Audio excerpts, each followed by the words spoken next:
Hey guys, welcome to the Engineering Talks Academy. இன்னைக்கு topic வந்து networking பற்றி நம்ம பார்க்க போகிறோம். ஃபர்ஸ்ட் ஆஃப் ஆல் நெட்வொர்க்னா என்ன? கம்ப்யூட்டர் கனெக்டட் டுகெதர் தான் வந்து நம்ம நெட்வொர்க்னு சொல்லுவோம். இப்போ கம்ப்யூட்டரோட ஃபுல் ஃபார்ம் என்னன்னு பார்த்தீங்கன்னா commonly oriented machine particularly used for training education and research. இதுதான் கம்ப்யூட்டர்ஸோட நெட்வொர்க். கம்மிங் டு த இன்டர்நெட்னா என்ன?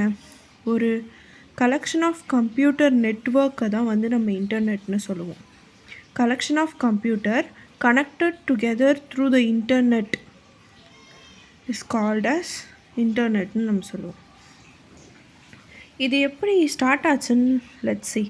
இது எப்படி ஸ்டார்ட் ஆச்சுன்னா யூஎஸ் கவர்மெண்ட்டால் நடத்தப்பட்ட ஒரு ப்ரோக்ராமில் வந்து ஆர்ஃபாநெட்டுன்ற இது ஒரு நெட்வொர்க்கு. ஆர்ஃபாநெட் தான் ஃபஸ்ட்டு நெட்வொர்க் ஸ்டார்ட் பண்ணாங்க. இது எங்கெங்கே கனெக்டட் டுகெதர்னா MIT, Stanford, UCLA and Utah, இந்த எல்லா இடத்துலையும் கனெக்ட் பண்ணது தான் வந்து ஃபஸ்ட்டு நெட்வொர்க். அதுதான் ஆர்ஃபா நெட்வொர்க்னு நம்ம சொல்லுவாங்க. ஆர்ஃபானா என்னென்னா advanced research project agency. These places used to share the files, images, anything, any sensitive data they want to share means through ARPANET. The MIT sent to Stanford, the Stanford sent to UCLA, Utah, like that they will be sharing the data among themselves. இந்த டேட்டாவை share பண்ணுறதுக்காக அவங்க என்ன use பண்ணுறாங்கன்னா TCP use பண்ணுறாங்க. Transmission control protocol வந்து இந்த டேட்டாவை சென்ட் பண்ணுறதுக்காக அவங்க இதில் யூஸ் பண்ணிகிட்ருக்காங்க. Before going to transmission control protocol, let us talk about protocol. What is the protocol? Protocol means set of rules and regulations. Set of rules and regulations வந்து நம்ம எதுக்காக யூஸ் பண்ணுறோம்? எப்படி பர்டிகுலர் டேட்டாவை வந்து நம்ம அனுப்ப போகிறோம் அப்படின்றத டிஃபைன் பண்ணுறதுக்காக ப்ரோட்டோகால்ஸ் வந்து நம்ம யூஸ் பண்ணுறோம். It includes set of rules.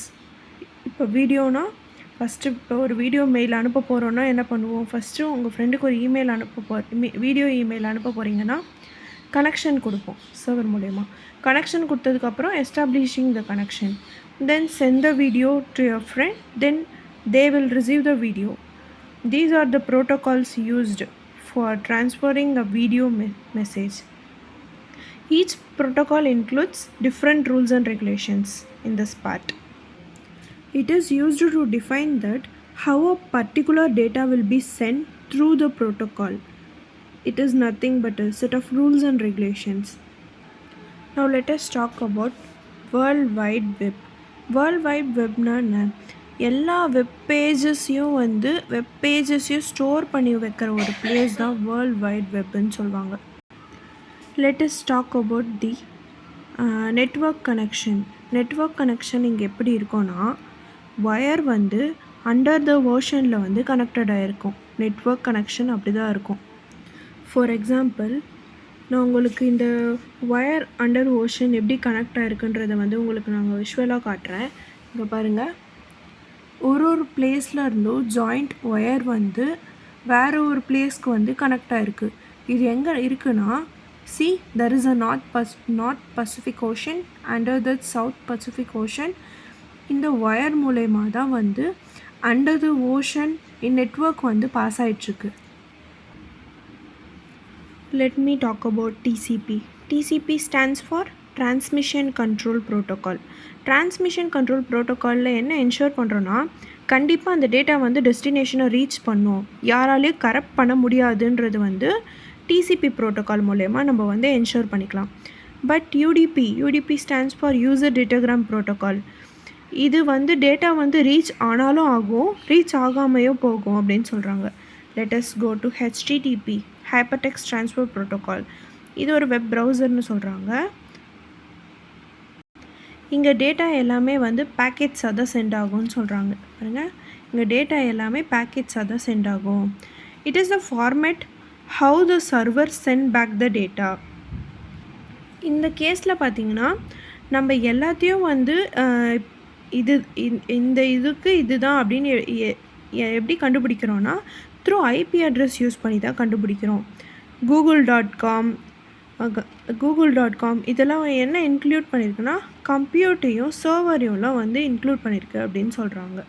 இப்போ ஐபி அட்ரஸ் வந்து எவ்வளோ கன்சிஸ்ட் ஆகி இருக்கும்னா 0லேருந்து 255 வரைக்கும் தான் இருக்கும். ஐபி அட்ரஸ் இருக்கணும், அதோட ரேஞ்சே இது தான் 0 to 255.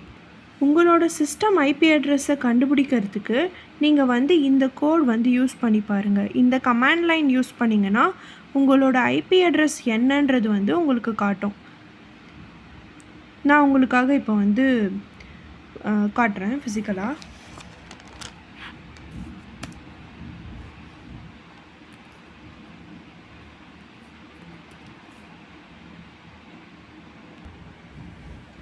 பாருங்கள், நான் அந்த கமாண்ட் லைன் போட்டேன், என்ட்ரு அடிக்கிறேன். என்னோடய ஐபி அட்ரஸ் வந்து வந்துருச்சா?